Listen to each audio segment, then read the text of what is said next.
अस्सलाम वालेकुम नाजरीन, आप देख रहे हैं नया पाकिस्तान और मैं हूं शहजाद इकबाल। सियासी महाजराई को कम करने के लिए एक तरफ कोशिश हो रही है मुज़ाकरात की, तो दूसरी तरफ पाकिस्तान तहरीक इंसाफ की रहनुमाओं की गिरफ्तारी हो रही है। कल कराची में पाकिस्तान तहरीक इंसाफ के रहनुमा अली जैदी को गिरफ्तार किया गया था, जिस पर पाकिस्तान तहरीक इंसाफ का कहना है कि इस माहौल में मुज़ाकरात कैसे मुमकिन होंगे। अगर मुज़ाकरात के हवाले से बात की जाए तो इस वक्त अमीर जमात इस्लामी सिराजुल हक कोशिश कर रहे हैं कि पाकिस्तान तहरीक इंसाफ और नून लीग के दरमियान जो गैप है वो कम किया जाए, मुज़ाकरात का माहौल बनाया जाए। और इस हवाले से कल उन्होंने वज़ीर आज़म शहबाज शरीफ से भी मुलाकात की और साबिक़ वज़ीर आज़म इमरान खान से भी मुलाकात की, और उनका कहना था कि इस जहरीली पोलराइजेशन के माहौल में अगर तमाम जमातें सिर्फ इस बात पर ही इत्तेफाक कर लें कि मुल्क में एक साथ इलेक्शन होंगे और शफाफ इलेक्शन होंगे तो वो कोशिश ही काफ़ी होगी। हमने वज़ीर आज़म से भी ये बात की, PTI के चेयरमैन साहब से भी ये बात की कि जुज़वी इलेक्शन मसाइल का हल नहीं है। हम चाहते हैं कि पूरे मुल्क में एक इलेक्शन हो, एक ही दिन पर हो। सही बात यह है कि बहुत जहरीली पोलराइजेशन है, बहुत फासले बढ़ गए हैं, बहुत तलखियाँ मौजूद है, और ये एक दो दिन के नहीं है, एक तवील अरसा इस पर गुजरा है। इन हालात में एक मुस्बत पेशरफ वो यही हो सकता है कि इलेक्शन हो, और इलेक्शन ऐसा हो जिस पर सबका इत्तेफाक हो जाए। अमीर जमात इस्लामी सिराजुल हक का कहना था कि कोशिश ये करनी चाहिए कि पूरे मुल्क में एक साथ साफ और शफाफ इलेक्शन हो, जिसके लिए वो कोशिश कर रहे हैं। लेकिन पाकिस्तान तहरीक इंसाफ का ये कहना है कि ऐसे माहौल में संजीदा डायलॉग हो नहीं सकते, जहां पर एक तरफ आप मुज़ाकरात की बात करें तो दूसरी तरफ पाकिस्तान तहरीक इंसाफ के रहनुमाओं की गिरफ्तारियां हो रही। पाकिस्तान तहरीक इंसाफ का कहना है कि इस माहौल में संजीदा मुज़ाकरात हो नहीं सकते। ये मामला क्या है, इस पर हम बात करेंगे, जिसके लिए हमें ज्वाइन किया है नून लीग के सीनियर रहनुमा और पाकिस्तान के वज़ीर दाखिला राना सनाउल्लाह ने। राना साहब, बहुत बहुत शुक्रिया वक्त देने के लिए। राना साहब, मुज़ाकरात के हवाले से भी खबरें आ रही है और दूसरी तरफ तहरीक इंसाफ के रहनुमाओं की गिरफ्तारियां भी हो रही है, लेकिन पहले जरा मुज़ाकरात के हवाले से बात करते हैं। कल सिराजुल हक साहब ने वज़ीर आज़म शहबाज शरीफ से भी मुलाकात की, उन्होंने जमान पार्क में इमरान खान से भी मुलाकात की, तो क्या कोई पेशरफ्त हुई है, कोई मुस्बत पेशरफ्त हुई है? क्या रजामंदी जाहिर की है शहबाज शरीफ साहब ने कि वो इलेक्शंस के हवाले से बात करने के लिए तैयार हैं? देखिए, इस सिलसिले में जमात इस्लामी के सरबराह जो हैं सिराजुल हक साहब, उन्होंने यकीनन एक संजीदा कोशिश की है, और कल वो वज़ीर आज़म साहब भी मिले हैं, और वज़ीर आज़म ने जो मेरी इत्तला है उसके मुताबिक उन्हें एक मुस्बत जवाब दिया है कि सियासत में गुफ्तगू को जो है वो कभी भी बंद नहीं किया जा सकता, और यही एक रास्ता होता है मसाइल को हल करने के लिए। लेकिन जब वो दूसरी तरफ गए हैं तो वहाँ पे वो बिल्कुल रवायती और जो 2014 से जिस चीज़ का इस मुल्क को और इस कौम को सामना है, वही हट दर्मी है, वही तकब्बर है, और वही जो है वो एक जिद और एक झूठी अना है। तो दूसरी तरफ से बड़ा वाज़ेह मैसेज आया है कि जी मैं तो नहीं बैठूंगा, मैं टीम जो है ना वो मुकर्रर कर दूंगा। अब ये टीम जो होती है इसकी, उसके तो पल्ले शाही कोई नहीं होती, उनकी तो जो है वो ना ये सुनता है, ना वो जो है वो किसी बात को क्लेम कर सकते हैं। तो ऐसी सूरत में कोई संजीदा मुज़ाकरात होने की राह जो है वो तो नज़र नहीं आती। नहीं तो इस बात पे इज़हार ख्याल हो सकता है कि इलेक्शंस को पहले ले आए, क्योंकि 2 रोज़ पहले आसिफ अली जरदारी साहब ने जो इंटरव्यू दिया है हामिद मीर साहब को, उसमें तो उन्होंने वाज़े तौर पे कहा है कि इस चीज़ पर बातचीत होनी चाहिए कि इलेक्शंस को बेशक आप थोड़ा पहले ले आएँ, लेकिन एक साथ करें। ऐसा ना हो कि KPK और पंजाब में पहले हो रहा हो, बाकी असम्बलियों में बाद में हो रहा हो। तो वो तो वाज़े कर चुके कि ये ऑप्शन है। इस पर आप लोगों का क्या ओपिनियन है? नहीं, देखिए, हमारी भी यही राय है कि इलेक्शन एक दिन होने चाहिए, केयर टेकर सेटअप के तहत होने चाहिए, और इसमें जो ये एक फुतना गरी की है, फसाद फैलाया है पिछले 11 माह से, और ये धौंस के जरिए चाहता है कि जी मैं अपनी मर्जी के से इलेक्शन कराऊंगा, इसको किसी तौर पे भी जो है वो एक्सेप्ट नहीं किया जाना चाहिए, ताकि आइंदा भी किसी को इस किस्म की जो है वो घटिया सियासत और तकब्बर और अनापरस्ती करने का जो है वो मौका ना मिले। तो इसलिए हम इस शर्त के साथ कि जी इलेक्शन की डेट अक्टूबर से पहले करें, फलां चीज़ करें, इसके साथ हम बिल्कुल मुज़ाकरात में नहीं बैठेंगे। जब मुज़ाकरात में बैठेंगे तो वहाँ पे जो है वो बिल्कुल इकोनॉमी पे भी बात हो सकती है, इलेक्शन पे भी बात हो सकती है, तमाम चीजों पे आप कह रहे हैं फेयर इनेकाद के ऊपर भी हो सकती है। लेकिन आप कह रहे हैं शहबाज शरीफ साहब से तो बड़ी मुस्बत मीटिंग हुई, लेकिन उसके बाद वहां से कोई पॉजिटिव रिस्पांस नहीं आया। इमरान खान ने मना कर दिया कि मेरी टीम बैठेगी, मैं नहीं बैठूंगा जाती तौर पे। लेकिन तहरीक इंसाफ कह रही है कि मुज़ाकरात की हम जब बात करते हैं तो फिर हमारे कायदीन को, हमारे रहनुमाओं को गिरफ्तार किया जाता है। कल ये मुलाकात हुई, उसके बाद अली जैदी को कराची में गिरफ्तार कर लिया गया। उसके अलावा इमरान खान साहब ने कल ये ट्वीट भी किया इस पे कि ये वही लंदन प्लान है जिसके तहत नवाज शरीफ को यकीन दहानी करवाई गई थी कि पाकिस्तान तहरीक इंसाफ को कुचल दिया जाएगा। वो कह रहे हैं कि कोशिश कर लें, नतीजा कुछ नहीं निकलता, इसकी शिकस्त के तौर पे आपको ये सामने आएगा इलेक्शंस में। ये उसकी खाम ख्याली है और ये उसका झूठा प्रोपेगंडा है। इस प्रोपेगंडे की बुनियाद के ऊपर उसकी सियासत है। हर रोज वो नई प्रोपेगंडा जो है वो खबर उसने जारी करनी होती है, कभी लंदन के हवाले से, कभी अमेरिका के हवाले से। तो अब लोग उसको समझते जा रहे हैं कि ये एक झूठा इंसान है और झूठ और प्रोपेगंडे से की बुनियाद पे सियासत करता है।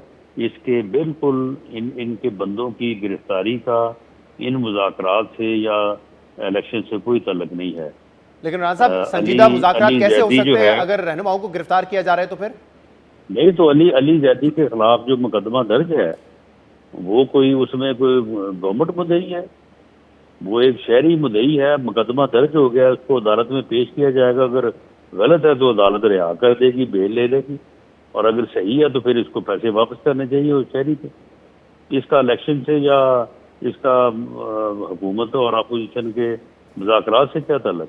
राना साहब, केस की डिटेल्स अगर आपने पढ़ी हो, 2011-12 का केस, 18 करोड़ रुपए वो शख्स कहता है कि मुझसे उधार लिया, मैंने प्रॉपर्टी के कागजात लिए। अब जाके उसको पता चला कि प्रॉपर्टी फेक है, उसने एफआईआर करवाई और अली जैदी को बगैर किसी वारंट के, बगैर थाने में बुलाए हुए गिरफ्तार कर लिया गया।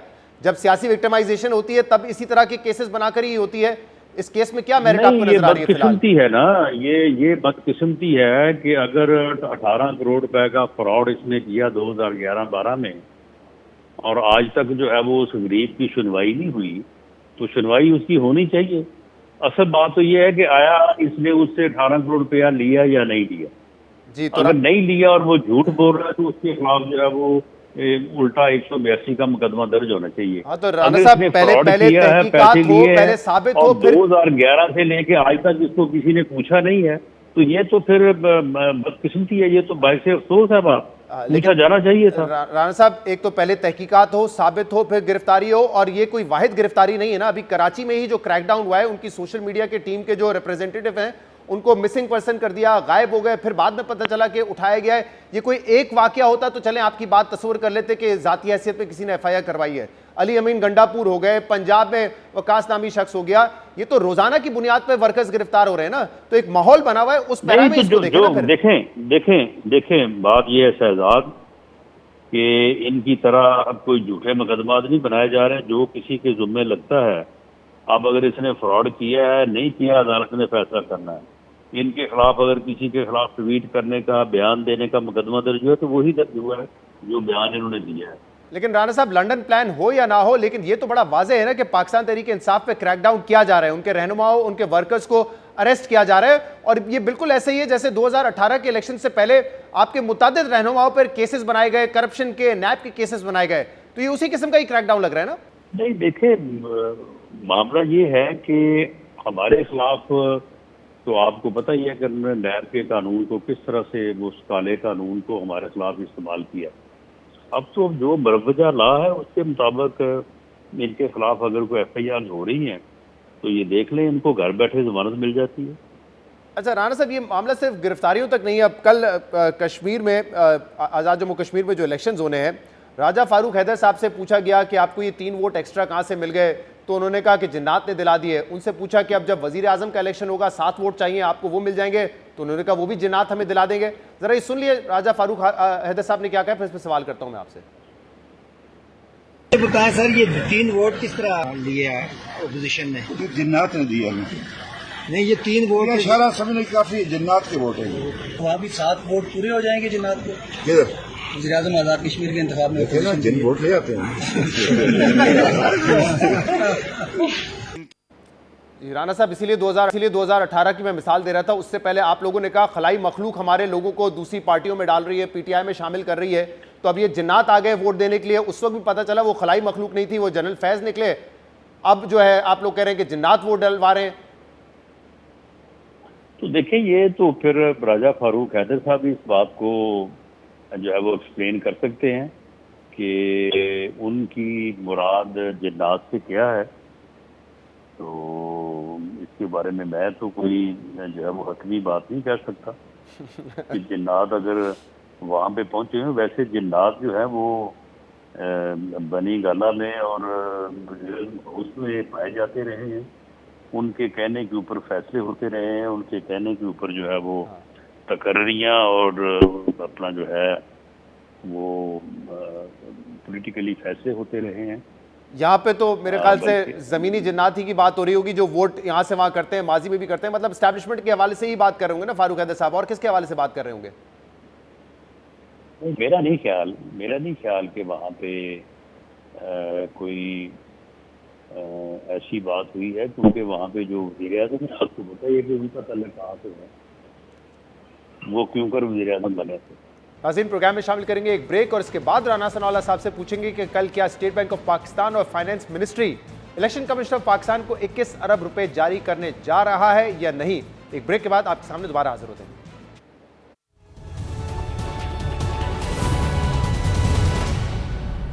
Welcome back. प्रोग्राम में हमारे साथ मौजूद है पाकिस्तान के वजीर दाखिला राना सनाउल्लाह। राना साहब, सुप्रीम कोर्ट के ऑर्डर के मुताबिक कल स्टेट बैंक ऑफ पाकिस्तान और फाइनेंस डिवीजन को 21 अरब रुपए जारी करने इलेक्शन कमिश्नर ऑफ पाकिस्तान को, तो क्या कल ये रकम जारी कर दी जाएगी?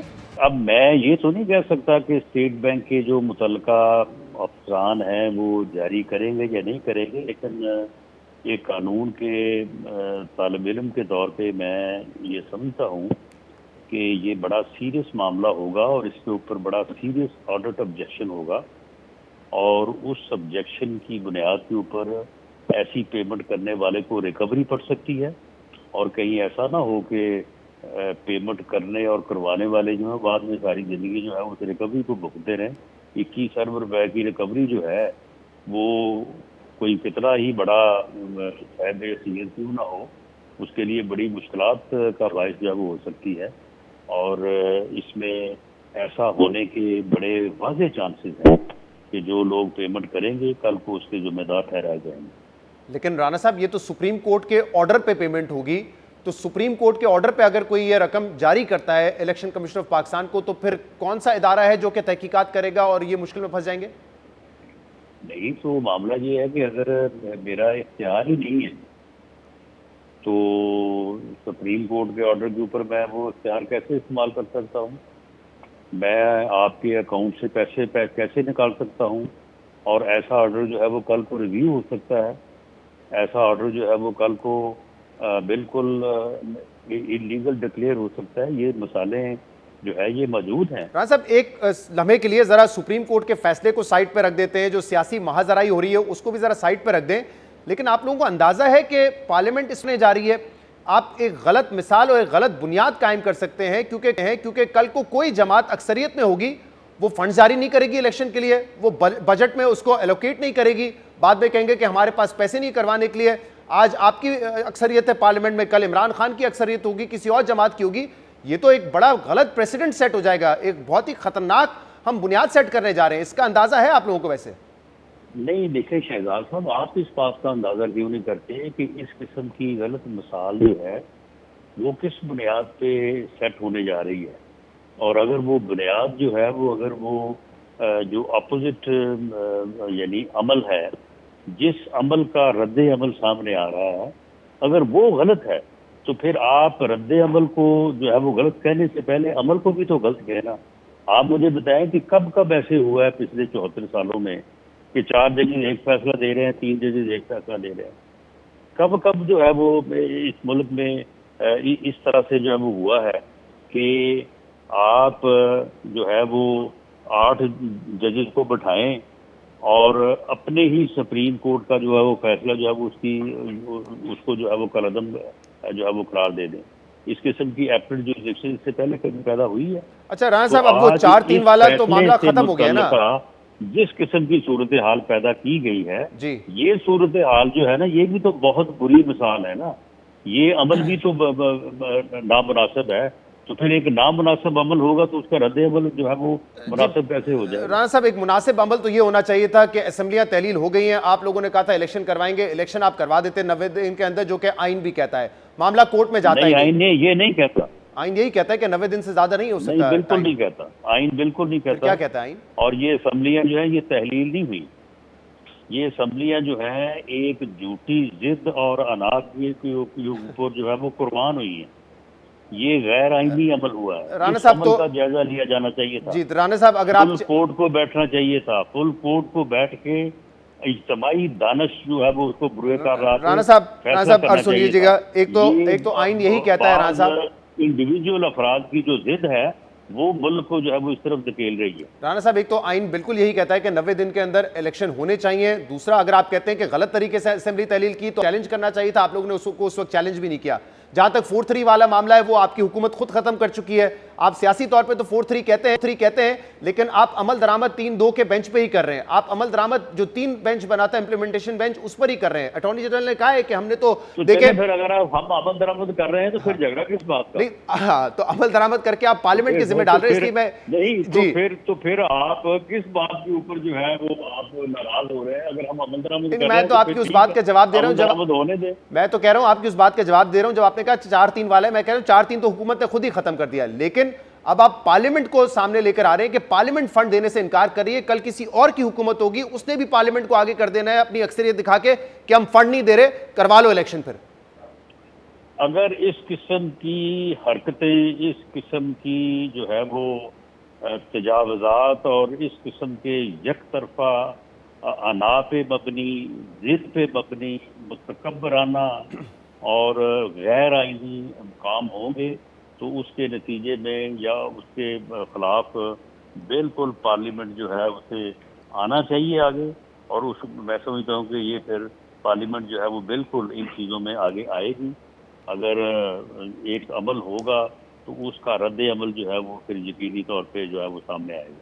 सही। राणा साहब, एक और इशू पे बात करना चाह रहा था। वजीर आजम ने कल कहा कि हमें सऊदी अरब, हमें यूएई भी पैसे दे रहा है, हमारे दोस्त ममालिक के कह रहे हैं। मैंने भी बात की, बिलावल भुट्टो साहब ने भी बड़ी कोशिश की और उन्होंने बड़ी तारीफ की चीफ ऑफ आर्मी स्टाफ की, आसिम मुनीर साहब की, कि उन्होंने भी जो है दिन रात कोशिश की और ये पैसे फिर हमें मिल रहे हैं। मैं ज़रा सुनवाना चाहता हूँ कि वजीर आजम साहब ने अब क्या कहा था, और इससे पहले जब इमरान खान के दौर में पैसे आए थे तब भी उन्होंने यही कहा था कि वो पैसे इमरान खान नहीं लेकर आए थे, उस लेकर आए थे। जरा सुनिएगा, इसके बाद सवाल करूंगा। इंतहाई शुक्रगुजार हूँ सऊदी अरेबिया का, इंतहाई शुक्रगुजार हूँ मैं अपने यूएई का, जिन्होंने हमें $3 अरब दिए हमें। इसके लिए मैं तो उनसे जाके बात कराया था, लेकिन उसके लिए जो तगोदो की है, जो मेहनत की है, वो हमारे नौजवान फॉरेन मिनिस्टर बिलावल भुट्टो ने कोशिश की, हिसाक डार साहब जिनको रातों को भी नींद नहीं आती बेचारों को, और जो नए जो सिपा सलार आए हैं जनरल आसिम मुनीर, रातों को ये जागे और सऊदी अरेबिया से, यूएई से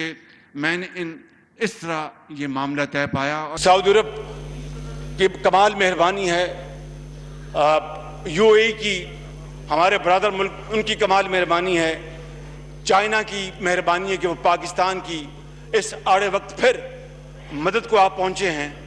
और इसमें वज़ीर आज़म इमरान खान साहब कोई कमाल नहीं, अफवाज पाकिस्तान के जो सिपा सलार हैं उनके मुंह को ये एड मिल रही है, ये लोन मिल रहे हैं। सवाल ये कि उस वक्त आप कहते थे इमरान खान इतने इनकॉम्पिटेंट है, उनकी हुकूमत इतनी नाअहल है कि उस वक्त के आर्मी चीफ को पैसे मांगने जाना पड़ता था। अब आप लोग तो तजर्बेकार लोग हैं, सागडा साहब का माशाल्लाह 3 मरतबा वज़ीर ख़जाना बनने का तजुर्बा है, शहबाज शरीफ साहब हैं, लेकिन आप लोगों को भी आखिर में जो पैसों की ज़रूरत पड़ी उसके लिए आर्मी चीफ को कोशिश करना पड़ी। ठीक है, उनकी नीयत बड़ी अच्छी होगी, पाकिस्तान को ज़रूरत है, वो कोशिश कर रहे हैं पाकिस्तान के लिए, काम तो सिविलियन हुकूमत के करने का है ना? जी बिल्कुल, सिविलियन हुकूमत के करने का है, लेकिन ये एक टीम वर्क है। वज़ीर आज़म साहब ने कोई सिर्फ चीफ ऑफ आर्मी स्टाफ को तो एक्नॉलेज नहीं किया, उन्होंने फाइनेंस मिनिस्टर को भी एक्नॉलेज किया, उन्होंने फॉरेन मिनिस्टर को भी इनकॉलेज किया, उन्होंने एक्नॉलेज किया, बाकियों को भी एक्नॉलेज किया उन्होंने। तो ये एक टीम वर्क है और पाकिस्तान के जो हालात हैं इसमें आर्मी चीफ का एक रोल पहले भी था, आज भी है। शायद पहले जब इमरान खान साहब के वक्त में ये हुआ था तो उस वक्त शायद थोड़ा उससे पहले कोई मिसाल नहीं मिलती ज़्यादा, वो पहली मर्तबा था। लेकिन अब जब एक सिलसिला जारी है पिछले कई सालों से, तो उसमें मौजूदा आर्मी चीफ ने अपना किरदार अदा किया है, तो वो बिल्कुल उस वक्त भी वजीर आजम भी जाते थे, फाइनेंस मिनिस्टर भी जाते थे, फिर आर्मी चीफ भी चले जाते थे, उस वक्त भी टीम वर्क था। आप लोग कहते थे हाइब्रिड रिजीम है, तो फिर यहाँ पे भी टीम वर्क इसी तरह चलता रहेगा फिर आइंदा भी? बहरहाल टीम वर्क जो है वो इसमें मैं समझता हूँ कि होना चाहिए, और ये टीम वर्क की ही जो है वो वजह से ये चीज़ें जो हैं ये कामयाब होती हैं। तो इसलिए इसमें तो उस वक्त इमरान खान की हुकूमत पे जो तंज करते थे, इनकॉम्पिटेंट कहते थे, नाअहल कहते थे, फिर वो क्यों कहते थे? नहीं, वो इनकॉम्पिटेंट तो थे ही ना, इसमें तो कोई शक ही नहीं है ना। पैसे उस वक्त भी आर्मी चीफ साहब लेकर आ रहे थे, आज भी आर्मी चीफ साहब को कोशिश करनी पड़ती है। उसकी जो हरकतें थी, जहाँ जिस तरह से उसने मौशिद का बटा बिठाया, वो इनकॉम्पिटेंस तो जो है वो तो उसमें तो कोई दूसरी राय नहीं है ना। बहुत बहुत शुक्रिया। राना सनाउल्लाह हमारे साथ मौजूद थे। प्रोग्राम में एक ब्रेक शामिल करेंगे, इसके बाद एक और मामले पर बात करेंगे, हमारे साथ रहिएगा।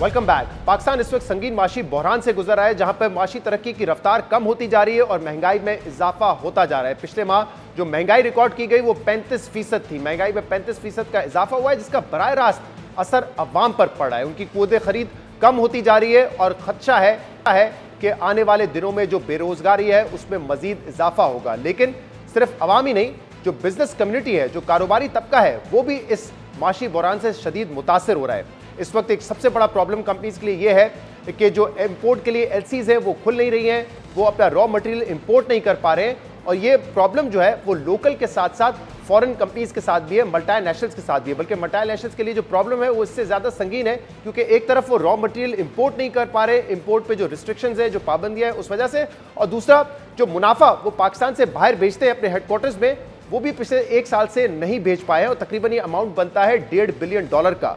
और अगर सूरत हाल इसी तरीके से जारी रही तो क्या फॉरेन कंपनीज, मल्टीनेशनल्स पाकिस्तान में सर्वाइव कर सकेंगी या नहीं कर सकेंगी, इस पर हम बात करेंगे, जिसके लिए हमें ज्वाइन किया है CEO यूनिलीवर पाकिस्तान और overseas investors chamber of commerce के प्रेसिडेंट आमिर पराचा ने। आमिर पराचा साहब, बहुत बहुत शुक्रिया, आपने वक्त दिया। पहले ज़रा इकनॉमिक सूरत हाल पे बात कर लेते हैं, क्योंकि पाकिस्तान के लिए इकनॉमिक क्राइसिस, माशी बहरान, ये कोई नए टर्म्स नहीं है। हर 3-4 साल बाद हम देखते हैं कि एक बहरान आके खड़ा हो जाता है, लेकिन किसी ना किसी तरीके से इकोनॉमिक रिकवरी हो भी जाती है, चाहे वो टेम्परेरी सही, लेकिन इकोनॉमिक रिकवरी हो जाती है। लेकिन इस वक्त जो माशी बहरान है हमारे सामने, क्या उसको कंपेयर किया जा सकता है माजी के बहरानों से, या आपको लगता है कि ये ज्यादा संगीन है और इससे निकलना इतना आसान नहीं होगा? जी, अस्सलाम वालेकुम और बहुत बहुत शुक्रिया आपके प्रोग्राम में आने का। आपने जैसे सवाल किया है कि जो माशी बहरान है, क्या ये ज़्यादा संगीन है पिछले जो बहरान आए थे? मेरे ख्याल में ज़्यादा संगीन है 2 वजूहात की वजह से, कि जो बहरान इस वक्त माशी है सिर्फ पाकिस्तान की नहीं है बल्कि पूरी दुनिया के अंदर इस वक्त माशी बहरान आया हुआ है। जब से कोविड शुरू हुआ था उस वक्त मामलात काफ़ी ख़राब हो गए थे, पूरी दुनिया जो है एक रिसेशन में चली गई थी। फिर जब कोविड जैसे ख़त्म हुआ तो आपको अंदाज़ा ही होगा कि किस तरह तमाम खाम माल की जो कीमतें हैं बहुत ज़्यादा दुनिया में बढ़ गई थी, बिकॉज डिमांड और सप्लाई का बहुत बड़ा गैप आ गया था, बिकॉज हर किसी ने कोविड के दौरान अपनी प्रोडक्शन बंद की थी। और जैसी दुनिया खुली थी तो फॉरेन डिमांड बढ़ी, तो उस वक्त सप्लाई रेडी नहीं थी, तो एकदम कमोडिटी प्राइसेस के अंदर बहुत ज़्यादा इंक्रीज़ आया, और इसी तरह ऑयल की प्राइसेस के अंदर भी बहुत ज़्यादा इंक्रीज़ आया। और फिर तीसरी चीज़ हुई जो रशिया यूक्रेन वॉर हुई, उसकी वजह से और माशी बहरान बढ़ गया और उसकी वजह से और ज़्यादा कमोडिटी प्राइसेस बढ़ गई। और फिर अगर आप देखेंगे उस चीज़ को कंट्रोल करने के लिए फिर हर जो यूएस के अंदर, यूरोप के अंदर रिसेशन आ गया, या बेसिकली इस किस्म की पॉलिसीज अख्तियार की गई कि इकोनॉमी को कूल डाउन किया जाए। अब आप तमाम अगर ग्लोबल इम्पैक्ट को देखें, फिर पाकिस्तान को रख के देखें, तो पाकिस्तान के अंदर हालात वैसे ही मुश्किल थे हमारे लिए। हम लोग ऑलरेडी काफ़ी जो है ना मीन्स को अपने मुश्किलों से लेकर चल रहे थे। हमारे ऑलरेडी ट्विन डिफिसिट था, फिस्कल डिफिसिट था, हमारे पास करंट अकाउंट डिफिसिट था, और जब ये पूरे ग्लोबल हालात ख़राब हुए तो पाकिस्तान के लिए और ज़्यादा मुश्किल हो गई। और ना सिर्फ पाकिस्तान के लिए, बाकी ऐसे तमाम ममालिक जिनकी माशी हालात जो है ना वैसी मुश्किलात में थे, वो और ज़्यादा मुश्किलात के अंदर चले जाए।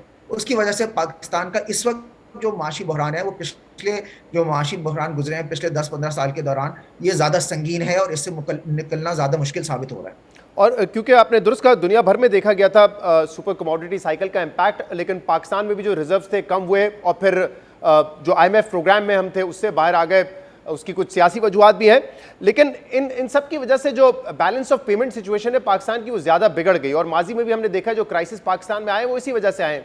अब उसमें जो इनफ्लोज बैलेंस ऑफ पेमेंट को सपोर्ट कर सकते हैं उसमें या तो आप पाकिस्तान एक्सपोर्ट्स बढ़ाए, अपनी रेमिटेंसेस बढ़ाए, और तीसरा है कि जो फॉरेन इन्वेस्टमेंट है उस पर बढ़ाए। तो मैं ये जो फॉरेन इन्वेस्टमेंट वाला पहलू है इस पर ज़रा आपसे बात करना चाहूँगा, क्योंकि मैं नंबर्स देख रहा था पिछले साल के FY22 के, तो इंडिया में $88 बिलियन की इन्वेस्टमेंट, इंडिया से हम मुकाबला कर ही नहीं सकते।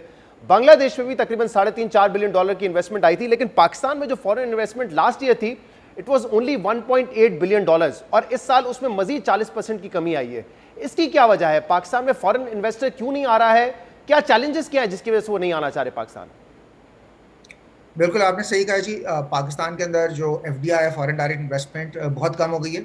इस साल जो टोटल फॉरेन डायरेक्ट इन्वेस्टमेंट इस फिस्कल ईयर के अंदर हुई है वो सिर्फ $750 मिलियन की हुई है जी। जो कि एक आम हालात में, अच्छे हालात में अंदर खाली एक कंपनी ही तकरीबन कोई 750 या $800 मिलियन की इन्वेस्टमेंट कर सकती है। तो इस वक्त मामलात इस तरह बने हुए हैं कि जो आपकी माशी हालात हैं, आपके जो डेफिसिट चल रहा है, आपकी जो ease of doing business Pakistan के अंदर नहीं है, आपकी जो विद होल्डिंग टैक्स रजीम है और आपका जो टैक्स स्ट्रक्चर है वो इस तरह का है कि वो सबको फेवरेबल नहीं है। इस वजह से जो कंपनीज हैं जो कि बाहर की कंपनी जो कि पाकिस्तान आना चाहती हैं वो फीजेबल नहीं, उनके जो बिजनेस केस है वो फीजेबल नहीं बैठ रहा। इस वजह से फॉरेन डायरेक्ट इन्वेस्टमेंट पाकिस्तान के अंदर नहीं आ रही। उसकी वजह से हमारी परसेप्शन भी जो है जो इंटरनेशनली है वो ज़्यादा अच्छी नहीं है। इस वजह से लोग घबरा रहे हैं। अब जिस तरह हमारा ओवरसीज चेंबर है, काफ़ी डेलीगेशंस आती हैं हमसे मिलने के लिए। जर्मन डेलीगेशन आती है, स्विस डेलीगेशंस आती हैं, US से आती हैं, UK से आती हैं, UAE से आती हैं, साउथ ईस्ट एशिया से कम कंट्रीज आती हैं, मगर यूरोपियन और US कंपनीज काफ़ी आती है। और ये पूछते हैं कि आज के जो हालात हैं इसमें फॉरेन इन्वेस्टमेंट करनी चाहिए, अगर कर लें तो पाकिस्तान के अंदर बिजनेस करना आसान है, मुश्किल है, आपके जो टैक्स रजीम है ये कैसा है। ये तमाम सवालात उनके सर के ऊपर होते हैं जो कि उनको उसमें फिर परेशानी होती है। इस वजह से वो पीछे हट जाते हैं इन्वेस्टमेंट करने के अंदर।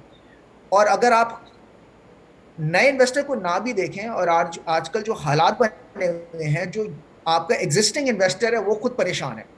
ओवरसीज के अंदर तकरीबन 208 कंपनीज हैं और कोई 14 सेक्टर रिप्रेजेंट करते हैं।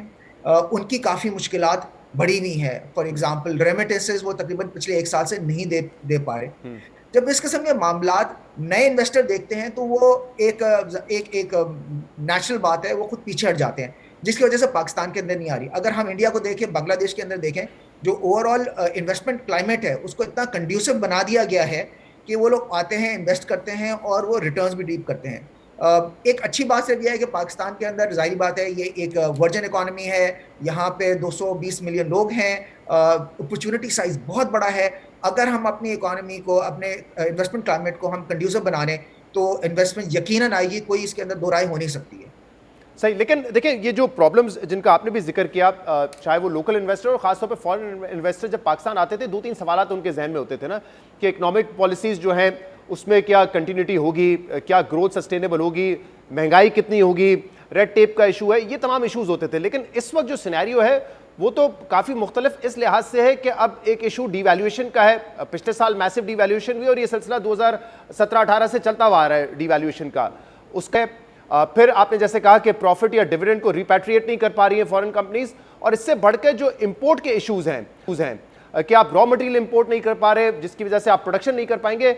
ये वो शायद फैक्टर्स हैं जो कि पहले इन्वेस्टर्स के जहन में नहीं होते होंगे। बिल्कुल सही कहा आपने। पहले कभी ऐसा नहीं हुआ था कि बिजनेस कॉन्टिन्यूटी के ऊपर कभी कोई चैलेंज आया हो, ना कभी रिपैट्रिएशन जो आपके प्रॉफिट्स होते हैं हेडक्वार्टर्स के वो मसले आए हों। शायद 3 से 6 माह थोड़ा डिले हो जाता था, मगर कभी ऐसा नहीं हुआ कि आप प्रॉफिट रिपैट्रिएट ना कर पाएँ या रॉयल्टी फ़ी आप रिपैट्रिएट ना कर पाएँ या टेक्निकल फ़ी रिपैट्रिएट ना कर पाएँ। तो पिछले साल तक कम से कम बिल्कुल ऐसा मसला नहीं था। वो तो एक मसला अपनी जगह पे खड़ा हुआ है कि पिछले 1 साल से बिल्कुल जो रिपैट्रिएशन है वो बिल्कुल रुक चुकी है। उससे बड़ा जो मसला इस वक्त खड़ा हो गया है वो हो गया बिजनेस कंटिन्यूटी का। इस वक्त सबसे ज़्यादा मसला है क्योंकि आप जानते ही होंगे कि एलसीज बिल्कुल भी नहीं खुल रही हैं और सिर्फ 4 ऐसी इंडस्ट्रीज़ हैं जिनको एसेंशियल्स डिक्लेयर किया गया है, जिनके लिए एलसीज खोली जा रही हैं। उनके लिए बकदरे आसानी है, इतनी आसानी नहीं है, मगर उनको फिर भी थोड़ा रिलैक्सेशन है, जिस तरह वीट हो गया, ऑयल हो गया, फार्मास्यूटिकल हो गया, इनको थोड़ी सी रिलैक्सेशन दी गई है। मगर बाकी जितनी भी इंडस्ट्रीज़ हैं उनके लिए कोई भी फॉरेन डॉलर्स अवेलेबल नहीं है कि वो एलसी खोल सकें। अब या तो उनको अपना जो कुछ कंपनीज ने पहले 5-6 महीने अपना स्टॉक बिल्डअप कर लिया था, तो वो अपना मामला चला रहे हैं। तो एक तो वो है, मगर उनके भी अब जो है 1-2 महीने के अंदर शायद उनके स्टॉक लेवल्स गिर जाएंगे। दूसरा तरीका कार्य है कि कुछ कंपनीज, अगर ओवरसीज के मैं एतबार से बात करूं, तो उन्होंने इंटर कंपनी लोन के लिए अप्लाई किया हुआ है, हेडक्वार्टर से लोन मांग लिया है।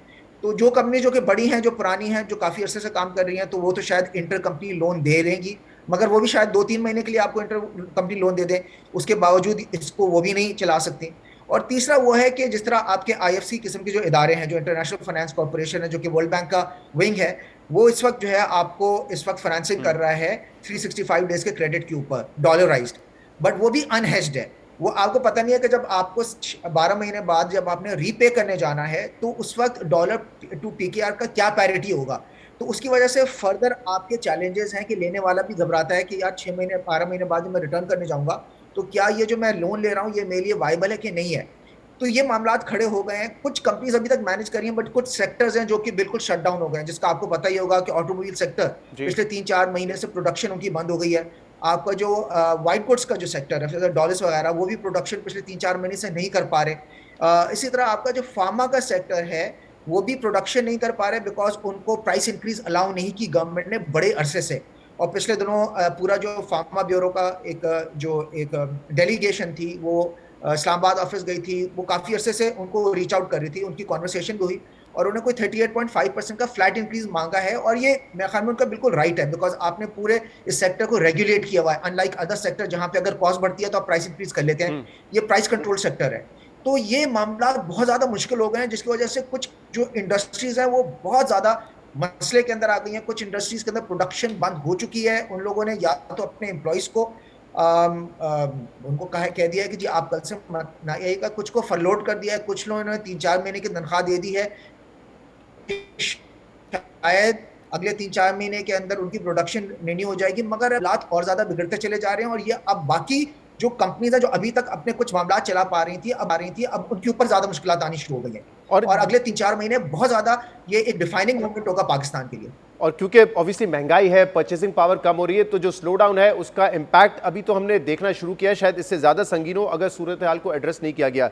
इसके अलावा जो एक और इशूज़ है जो फॉरेन कंपनीज़ का, ओवरसीज़ इन्वेस्टर्स का, वो प्रॉफिट रिपैट्रिएशन के हवाले से, और मैं आपका एक इंटरव्यू पढ़ रहा था, उसमें आपने 2-3 सजेशंस दी थी। उसमें आपने ये कहा कि हमें कम से कम पार्शल पेमेंट्स या स्मॉल ट्रांचेस में पेमेंट शुरू कर देनी चाहिए प्रॉफिट की, ताकि जो बाहर इन्वेस्टर्स बैठे हुए उनका कॉन्फिडेंस भी बहाल हो कि चीज़ें नॉर्मलाइज हो रही हैं।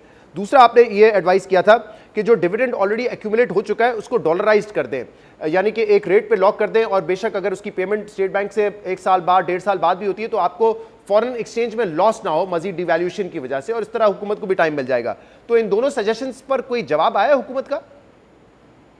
जी थैंक यू शहजाद, आपने इस चीज़ को रिकैप्चर किया। सबसे पहले तो बिफोर मैं इसको रिप्लाई करूं आपके सवाल को, पहले तो मैं बताना चाहता हूं कि एज OIC-CIs जो हम जितने भी मेंबर्स हैं उनको रिप्रेजेंट कर रहा हूं, हम पहले पाकिस्तानी हैं और फिर बेसिकली हम मल्का नेशनल्स को हम रिप्रेजेंट कर रहे हैं। और यही बात हम गवर्नमेंट को की है कि जी हमें मिल के इसके ऊपर डिस्कशन करने की ज़रूरत है। हमने 4 एक्चुअली सजेशंस दी हैं स्टेट बैंक को। पहले हमने ये किया है कि हम सिम्बॉलिकली जो एक्यूमुलेट हो गया है पिछले 12 से 18 महीने के अंदर, हम सिम्बॉलिकली 10-10% करके अगले 6 महीने, 12 महीने, 18 महीने, 24 महीने जो प्रोग्राम बनता है उसके मुताबिक हम 10-10% करके हम लोग रिलीज करते रहें, ताकि हेडक्वार्टर्स का जो कॉन्फिडेंस है वो इंटैक्ट रहे। एक ही हमने एग्जाम। दूसरा हमने कहा कि अगर आप नहीं दे पा रहे और आप सिंबॉलिकली भी आप 10-15-20% नहीं दे पा रहे, आप एक काम करें, आज जितना भी आपका जो आपने पैसे ओ करने हैं टू फॉरेन कंपनीज हेडक्वार्टर्स को, आप उसको डॉलराइज कर दें, हेज कर दें, ताकि 2 साल बाद 3 साल बाद जब भी आप पैसे बेसिकली रेमिट कर सकें, उसकी जो कदर है वो ना लूज करें। बिकॉज अभी हुआ क्या है कि आज की तारीख से लेके पिछली तारीख exactly the same time last year 52% की डीवैल्यूएशन हो गई है। पिछले साल इसी वक्त 183 टू डॉलर रेट था, आज 284 टू अ डॉलर रेट है। 100 रुपए आपका बेसिकली जो है ना रुपए अपनी कदर लूज कर चुका है अगेंस्ट अ डॉलर। तो अगर इसको हेज किया हुआ होता तो कम से कम आपको डबल नुकसान ना होता कि आप पैसे भी रिपैट्रिएट नहीं कर पा रहे और आपने जो डॉलर के अंदर पैसे भेजने थे वो भी तकरीबन कोई 50% से उनकी वैल्यूएशन कम हो गई है। तीसरी हमने एक और सजेशन दिया, वो सजेशन ये दिया कि अगर आप इन दोनों से कुछ भी नहीं कर सकते तो आप ये करें कि आप ये जो कंपनीज को अलाउ करें कि ये जो इन्वेस्टमेंट, ये जो इनके पैसे पड़े हैं, ये आप टी बिल्स में के अंदर डाल दें या जो गवर्नमेंट बॉन्ड्स हैं उसके अंदर डाल दें, उससे जो प्रॉफिट आज की शरह के ऊपर जो कि मिलता है 20% है, 21% है, उसको आप अलाउ करें कि जब भी 2 साल बाद आप जब अलाउ करेंगे तो वो भी रिपैट्रिएटेबल हो, बिकॉज आज वो रिपैट्रिएबल नहीं है. Profit on the profit is not repatriable, only the company profit is repatriable. और चौथी हमने ये दी है कि अगर आप इन तीनों चीजों को नहीं कर सकते तो कम से कम जो पैसे लोग यहाँ पे पड़े हैं और वो कंपनियां जो कि पाकिस्तान के अंदर समझती हैं कि री इन्वेस्टमेंट करना चाहती हैं, तो उनको एफडीआई की मद में री इन्वेस्टमेंट करने दें और उसको कैपिटलाइज कर लें. अब वो जरूरी नहीं है कि तमाम कंपनीज कर सकें, बिकॉज ये डिपेंड करेगा कि इस कंपनी की क्या मसल पावर है. ये हमने मुख्तलिफ किस्म की जो सजेशन दी हैं स्टेट बैंक ऑफ पाकिस्तान को. अच्छी बात यह है कि हमें बेसिकली ईद के बाद हमें एक टाइम मिला है जमील साहब से मीटिंग का एज अ चेंबर. हम इंशाल्लाह ताला उनसे जाके मुलाकात करेंगे और हम उम्मीद करते हैं कि इन 3 या 4 में से कुछ ना कुछ हमें या तो सारी किसी न किसी सूरत के अंदर एक्सेप्ट हो जाए या कम से कम कोई हमारी सजेशन एक्सेप्ट हो जाए. ये पाकिस्तान के लिए अच्छी है, बिकॉज पाकिस्तान की परसेप्शन मैनेजमेंट उसके लिए इस वक्त बहुत जरूरी है, करंट इन्वेस्टर्स के लिए और इवन फ्यूचर के लिए, फॉरेन इन्वेस्टमेंट के लिए, कि ताकि हेडक्वार्टर्स को कॉन्फिडेंस मिले कि हमने यहाँ पे जो इन्वेस्टमेंट की हुई है वो सेफ एंड सिक्योर है. आमिर साहब, लेकिन यहाँ पे मल्टीनेशनल्स पर एक क्रिटिसिज्म भी होता है. वो क्रिटिसिज्म ये है कि क्योंकि पाकिस्तान में ज्यादा जो इन्वेस्टमेंट है वो या सर्विसेज सेक्टर में हुई है या कंज्यूमर सेक्टर में हुई है, तो कहा यह जाता है कि जब इनिशियली इन्वेस्टमेंट होती है तो पाकिस्तान में जो है फॉरेन एक्सचेंज भी आता है, इन्वेस्टमेंट होती है पाकिस्तान में, लेकिन उसके बाद जब प्रोडक्शन पर आते हैं तो रॉ मटेरियल बाहर से इंपोर्ट हो रहा होता है, तो ज़र मुबादला पाकिस्तान से बाहर जाता है. कुछ कंपनीज तो ऐसी हैं जो कि ऑब्वियसली प्रोडक्ट भी अपना इंपोर्ट करती हैं और फिर इवेंचुअली जब आप यहाँ पे बेचते हैं उन प्रोडक्ट्स को, मुनाफा कमाते हैं, तो जो मुनाफा है वो भी फॉरेन एक्सचेंज की सूरत में पाकिस्तान से बाहर चला जाता है. तो क्रिटिसिज्म ये होता है, सवाल ये होता है कि क्या पाकिस्तान जैसी मईशत में जहाँ पे फॉरेन एक्सचेंज के इतने मसाइल पैदा हो जाते हैं, वहाँ पर आप रॉ मटेरियल भी इंपोर्ट करें और फिर प्रॉफिट भी रिपैट्रिएट करें, तो पाकिस्तान का इसको माशी तौर पर फायदा है भी या नहीं? जी, अच्छा सवाल किया आपने. ये एक स्टैंडर्ड सवाल पूछा जाता है ओवरसीज चेंबर से. पहली बात है, मैं आपको ये बताता चलूं कि ओवरसीज चेंबर की जो 208 कंपनियां हैं आज मिलके पाकिस्तान का जो रेवेन्यू है, टैक्स रेवेन्यू कलेक्शन, 33% जो है रेवेन्यू कलेक्शन का आज पाकिस्तान का OICCI कंपनी से कलेक्ट होता है. 1/3. ये सिर्फ 208 कंपनियां पाकिस्तान का 1/3 रेवेन्यू में कंट्रीब्यूट करती हैं, because these companies operate in a very clean way, pay all the taxes. So that's number 1. तो पाकिस्तान को एक तो ये बहुत बड़ा एडवांटेज हो रहा है इन 208 कंपनियां जो कि OICCI की जो मेंबर है. पहली बात. दूसरी बात ये है कि जो खाम माल इंपोर्ट किया जा रहा है ये खाली ओवरसीज की प्रॉब्लम नहीं है, ये तमाम जो लोकल कंपनीज भी हैं वो भी खाम माल इंपोर्ट करती हैं, बिकॉज एज अ कंट्री 75 साल के अंदर हमने इंडिजनाइजेशन तो की नहीं, हमने लोकल इंडस्ट्री तो लगाई नहीं, हमने तो बल्कि डी इंडस्ट्रियलाइजेशन की है पाकिस्तान के अंदर. तो ये सिर्फ जो है लोकल ओवरसीज कंपनीज का प्रॉब्लम नहीं है, ये तो तमाम जितनी भी लोकल कंपनीज हैं वो भी खाम माल इंपोर्ट कर रही हैं. और ये हमारे लिए एक लम्हा फिक्रिया है कि हम लोग किस तरह आगे आने वाले दिनों के अंदर किस तरह हम इंडिजनाइजेशन करें. तीसरी बात यह है कि देखिए, मेरे ख्याल में जो एक बहुत जो बड़ी चीज़ ओवरसीज कंपनी जो पाकिस्तान के अंदर लेकर आती रही हैं पिछले 75 साल के अंदर, अभी भी लेकर आ रही हैं, कि जितना भी R&D पाकिस्तान में कोई R&D का काम नहीं होता, रिसर्च डेवलपमेंट का सारा R&D का काम बेसिकली आपको बाहर से आता है. आपकी जितनी भी इंटेलेक्चुअल कैपिटल है वो आपका बाहर से आता है. आपकी जो ह्यूमन मैन पावर डेवलपमेंट है वो यहाँ पर होती है, और रिपैट्रिएशन भी बहुत होती है जो इंटेलेक्चुअल मैन पावर की. खाली बेसिकली पैसे रिपैट्रिएट नहीं होते, बल्कि आपका बहुत अच्छा टैलेंट इन कंपनीज के थ्रू बाहर के मुल्कों में मुख्तलिफ कंपनीज के अंदर काम करता है, और फिर वही लोग बेसिकली रेमिटेंसेस पाकिस्तान के अंदर भेजते हैं. और फिर प्रैक्टिकली जो आपकी जो उसके बाद जो CSR का काम ये कंपनीज कर रही हैं पाकिस्तान के अंदर, वो एक बहुत बड़े पैमाने के अंदर कर रही हैं. तो मेरे ख्याल में ऐसी बात नहीं है कि खाली यहाँ से प्रॉफिट लेकर जाया जा रहा है बाहर के मुल्क के अंदर और ये कंपनी का कोई कंट्रीब्यूशन नहीं है. और मेरे ख्याल में प्रॉफिट कमाना कोई मसला नहीं है, प्रॉफिट कमाना चाहिए. और बहुत, यानी कि फॉर एग्जांपल जितनी भी बाहर की कंपनीज हैं, हमारे south Asian other country companies हैं, वहाँ पे बाहर की कंपनीज आती हैं, उनको इनकरेज किया जाता है, वो यहाँ पे इन्वेस्टमेंट करती हैं, लोकल इकोनॉमी को भी एडवांटेज होता है. ऑब्वियसली अगर प्रॉफिट नहीं कमाएंगे और रिपैट्रिएट नहीं करेंगे तो इन्वेस्टर पाकिस्तान आएगा क्यों, ये एक अहम सवाल है. लेकिन अगर ये बताइए कि business friendly environment, conducive environment अगर नहीं मिलता तो क्या इंप्लीकेशंस आप देख रहे हैं? क्या ये कंपनीज जो हैं ओवरसीज कंपनीज सर्वाइव कर पाएंगी पाकिस्तान में? देखिए, ये तो मेरे ख्याल में हमने ऑलरेडी एक ट्रेलर देखना शुरू कर दिया है. कुछ 2-3 कंपनीज है फार्मा के अंदर, उन्होंने बेसिकली वाइंड अप कर दिए अपने ऑपरेशन और वो पाकिस्तान से एग्जिट कर गई हैं.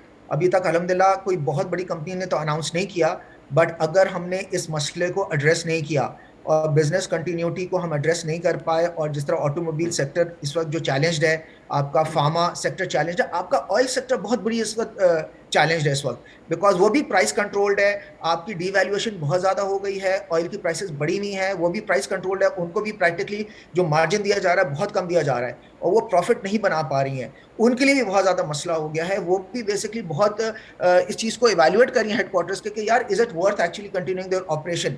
और इसी तरह ये एक डोमिनो इफेक्ट हो सकता है कि आज इसको एड्रेस नहीं किया गया तो ये बहुत मुश्किलात पाकिस्तान के लिए हो जाएंगी, ना सिर्फ ओवरसीज के लिए, बल्कि इसका एक ज़्यादा माशी मसला है जो कि एक समाजी मसले के अंदर कन्वर्ट हो जाएगा। बिकॉज अगर ये कंपनी जो कि बहुत बड़ी एम्प्लॉयर भी हैं, जो कि आज बहुत ज़्यादा एक एम्प्लॉयमेंट बेस लेके चल रही हैं, खुदा ना खास्ता ये अगर अपने बिजनेस कंटिन्यू नहीं कर सकी तो और बिजनेस ऑपरेशन बंद करना पड़े तो पाकिस्तान के अंदर एक मास अनएम्प्लॉयमेंट हो जाएगी, इंडस्ट्रियल अनएम्प्लॉयमेंट हो जाएगी, जिसकी वजह से सोशल अनरेस्ट हो जाएगा कंट्री के अंदर। हमने देखा है ये मामला बाकी ममालिक के अंदर, दुनिया के अंदर। तो ये आज आपको एक बहुत छोटा मामला नजर आ रहा है कि यार एक माशी मसला है जो कि एक बहुत बड़ा समाजी मसला बन सकता है अगर आज हमने इसको बैठ के एड्रेस नहीं किया तो। और इसका अब सोल्यूशन क्या आपको नजर आ रहा है कि शॉर्ट टर्म में यही है कि IMF प्रोग्राम में हम दोबारा चले जाएं, जिसकी अब उम्मीद नजर आ रही है क्योंकि सऊदी अरब ने और UAE ने पाकिस्तान को अश्योरिटी दे दी है कि वो $3 अरब देंगे। इसके बाद IMF प्रोग्राम बहाल हो जाए, स्टाफ लेवल एग्रीमेंट हो जाए, कुछ डॉलर्स मिल जाए, फिर कुछ जो मल्टी लैटरल एजेंसीज हैं वो पाकिस्तान को पैसे दे दे, रिजर्व्स बढ़ने लगे, तो इससे क्या जो इंपोर्ट के मसाइल हैं, LCs के मसाइल हैं वो भी हल हो जाएंगे, चीज़ें नॉर्मलाइज हो जाएंगी। आपके ख्याल में यही सोल्यूशन है इस वक्त? काश अगर सोल्यूशन इतना आसान होता। नहीं, सोल्यूशन असल में इतना आसान नहीं है। मसला क्या हो गया है कि आने वाले 3 साल के अंदर आपकी जो एक्सटर्नल लाइबिलिटी है वो तकरीबन कोई $100 बिलियन की खड़ी है इस वक्त आपकी। अगर आपके जो फ्रेंडली कंट्री से पैसे आपको $2-3-4 बिलियन आ जाए, IMF स्टाफ लेवल एग्रीमेंट हो भी जाए तो $1 बिलियन वहाँ पर आ जाएगा, तो आपके मैक्सिमम रिजर्व आज $4 बिलियन के ऊपर हैं, तो वो तकरीबन 8 से 10 के ऊपर चले जाएंगे। आपका मसला उससे हल नहीं होगा, बिकॉज आपकी जो डेट रीपेमेंट है वो बहुत बड़ी खड़ी हुई है। तो आपको डेट रीपेमेंट करनी है, आपको डेट रीप्रोफाइलिंग करानी है, आपको हेयर कट करवाना है या कूपन रीसेट कराना है, आपको एक इंडिपेंडेंट सॉवरेन एडवाइजर चाहिए जो कि आपको एडवाइस कर सके। तो ये मसला इतना आसान नहीं है, काफ़ी गंभीर है। बट इन तमाम में मामलात भी हल हो सकते हैं। उसके लिए ज़रूरी है कि गवर्नमेंट डायलॉग करे। इस वक्त गवर्नमेंट डायलॉग बिल्कुल भी नहीं कर रही है। बिजनेस कम्युनिटी के साथ इस वक्त तकरीबन डेडलॉक है, कम्युनिकेशन नहीं हो रही है। तमाम मामलात का हल जो है वो कोई ना कोई निकल आता है अगर हम टेबल पे बैठ के एक दूसरे से कॉन्वर्सेशन करें। और यही मेरी आपके प्रोग्राम के तवज्जो से भी मेरी रिक्वेस्ट है, और ये मैसेजिंग गवर्नमेंट के लिए हो, और हमने अखबारात के थ्रू भी ये मैसेजिंग कराई है कि आप इस वक्त बिजनेस कम्युनिटी के साथ बैठ के डायलॉग करें ताकि हम मिल बैठ के कोई एक विन विन सोल्यूशन निकालें। हमें बिल्कुल इस वक्त गवर्नमेंट की जो सिचुएशन है वो हालात पता है, हमें रिजर्व की भी सिचुएशन की हालात पता है, हम जानते हैं कि किस तरह बैठ के इस चीज़ को हम हल करें और हम पाकिस्तान के मामलात को भी हल करें, और किस तरह हम कॉन्फिडेंस जो है ओवरसीज की जो हेडक्वार्टर्स हैं उनको भी दे सकें। मगर ये तभी हो सकेगा अगर हम बैठ के जो है ना डायलॉग करें। डायलॉग ज़रूरी है कि हुकूमत बिजनेस कम्युनिटी के साथ करे, लेकिन इसके अलावा भी आप देखें कि अगर हम कह रहे हैं ये उम्मीद लगा के बैठे कि मुल्क में माशी स्टेबिलिटी आ जाएगी, वो आएगी नहीं जब तक पॉलिटिकल स्टेबिलिटी नहीं आएगी। ऑब्वियसली पॉलिटिकल स्टेबिलिटी होगी तो ही आप देखेंगे कि माशी इस्तेकाम आपको नजर आएगा। तो इस हवाले से बिजनेस कम्युनिटी की क्या राय है? वो भी देख रहे होंगे कि इस वक्त पॉलिटिकल क्राइसिस किस हद तक बढ़ चुका है। आपने खुद कहा कि जो इकोनॉमिक क्राइसिस है it will lead to social unrest as well. वो कैसे देख रहे हैं इस चीज़ को? यहाँ बिल्कुल सही कह रहे हैं जी, बिल्कुल हमें पॉलिटिकल स्टेबिलिटी चाहिए, हमें कहीं पे अलायंसेस चाहिए। अगेन वहाँ भी हमें डायलॉग की सख्त ज़रूरत है, और हमें जब तक वो नहीं होगा तब तक आपको इसी वजह से जो IMF है या फ्रेंडली कंट्रीज़ हैं वो भी लीन इन नहीं कर रही हैं, वो भी प्रैक्टिकली दस्तखत करके हमें पैसे नहीं दे रही हैं। तो वो तो प्रायोरिटी नंबर 1 है, उसको सॉर्ट आउट करेंगे। साथ में प्रैक्टिकली जो माशी हालात हैं उनको सॉर्ट आउट करना ज़रूरी है। तो अगेन मेरे ख्याल में हमें एज अ थिंक टैंक बैठ के मिलने की ज़रूरत है। हर जगह पे हमें डायलॉग की ज़रूरत है, हर जगह पे हमें अलायंसेस की ज़रूरत है, भले वो इदारों के लेवल के ऊपर हो, वो पॉलिटिकल लेवल के ऊपर हो, या वो प्रैक्टिकली बिजनेस फ्रंट के ऊपर हो। बहुत बहुत शुक्रिया, बहुत बहुत शुक्रिया। आमिर पराचे साहब हमारे साथ मौजूद थे। गुफ्तगू आप नहीं, एक ब्रेक के बाद आपके सामने दोबारा हाजिर होते हैं।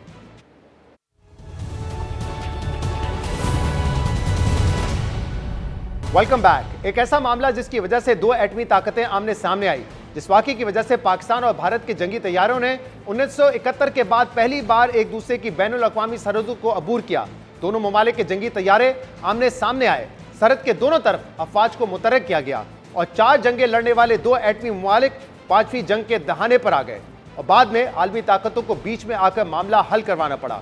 वो वाकया असल में क्यों पेश आया और इस वाकये से भारत में नरेंद्र मोदी की हुकूमत ने कितना सियासी फायदा उठाया और किस तरह अपने 40 फौजी एहलकारों की लाशों पर सियासत खेली, इस हवाले से अब हकायक खुलकर सामने आ रहे हैं जो ये बात साबित करते हैं कि भारत ने कैसे पाकिस्तान पर दहशतगर्दी के इल्जामात लगाकर आलमी सतह पर अपने शर्मनाक बयानिए और खतरनाक सियासी एजेंडे को फरोग दिया और मकामी सतह पर उसे अपने सियासी और इंतखाबी फायदे के लिए इस्तेमाल किया। हम बात करें फरवरी 2019 में पेश आने वाले पुलवामा हमले की, जिसमें भारत के 40 सीआरपीएफ एहलकार एक अस्करी हमले में हलाक हुए और भारतीय हुकूमत ने फौरी तौर पर इसका इल्जाम पाकिस्तान पर लगा दिया।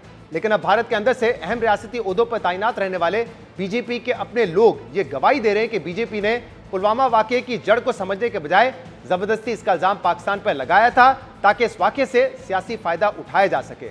मकबूजा जम्मू कश्मीर के साबिक गवर्नर सत्यपाल मलिक ने सीनियर भारतीय सहाफ़ी करण थापड़ को दिए गए इंटरव्यू में यह इंकशाफ किया है कि सीआरपीएफ ने अपने सैकड़ों एहलकारों को जम्मू से श्रीनगर मुंतकिल करने के लिए उस वक्त की मरकजी हुकूमत से हवाई जहाज मांगे थे, मगर उस वक्त बीजेपी के वजीर दाखिला राजनाथ सिंह ने सीआरपीएफ को तैयारी देने से इनकार कर दिया था। और वाकये के बाद जब उन्होंने वजीर आजम नरेंद्र मोदी से कहा कि फौजी एहलकार आपकी अपनी हुकूमत की वजह से मारे गए हैं, तो नरेंद्र मोदी और अजित डोवाल ने उन्हें बात करने से रोक दिया और कहा आप इस मामले पर खामोश रहें।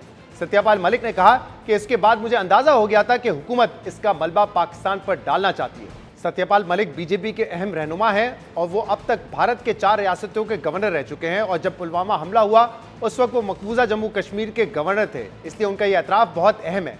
सत्यपाल मलिक के मुताबिक भारतीय हुकूमत हमले के फौरी बाद ये फैसला कर चुकी थी कि इस हमले का मलबा पाकिस्तान पर डालना है, जबकि मसले की जड़ कुछ और थी।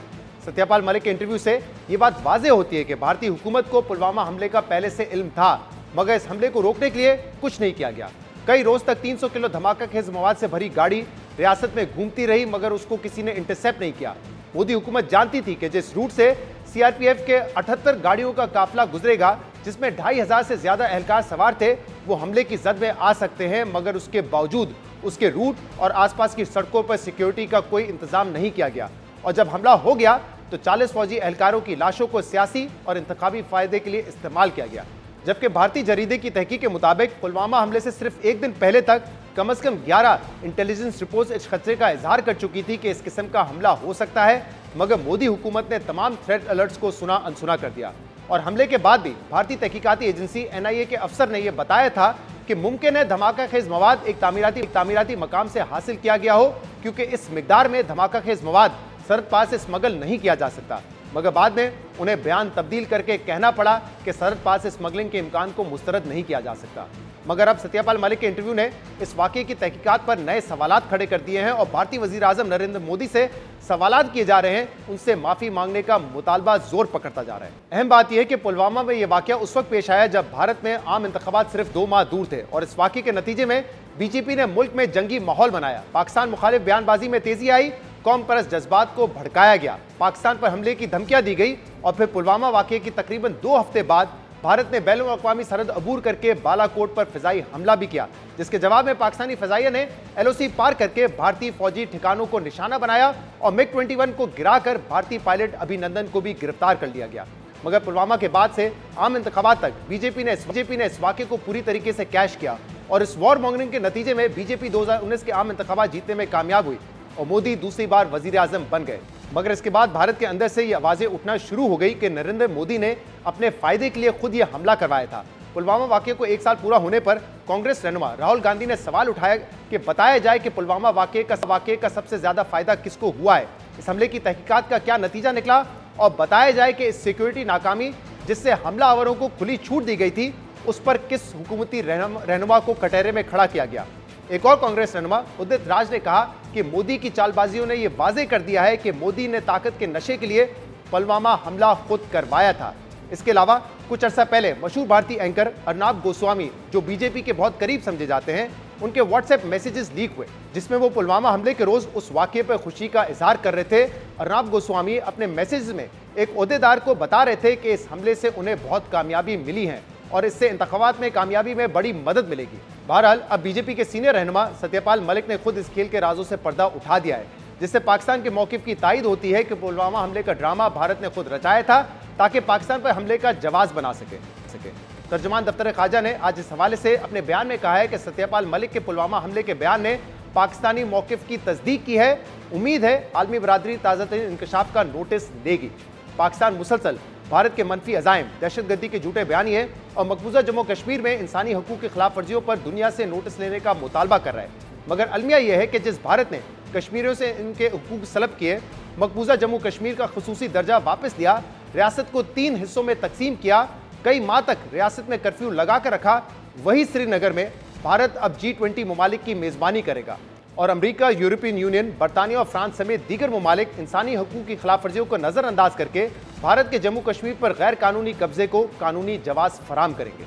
आज के प्रोग्राम में इतना ही। शो से इजाज़त दीजिए। अल्लाह हाफ़िज़।